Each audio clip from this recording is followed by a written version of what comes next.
Assalomu alaykum aziz yurtdoshlar. Navbatdagi obyektimiz ustanovkasi ham tugadi. Morisi endi qo'yiladi buni.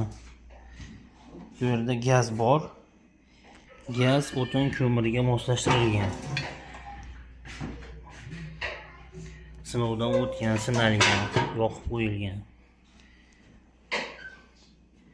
Har bitta xonaga alohida podacha obratga har bitta xona. 3 ta xonaga pechkamiz turgan xona bilan 4 ta.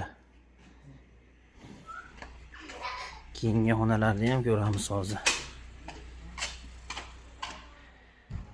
Chiroyli remontlari bilan 50 ga 120 bitta radiatorimiz. Ikkinchi xonamiz mana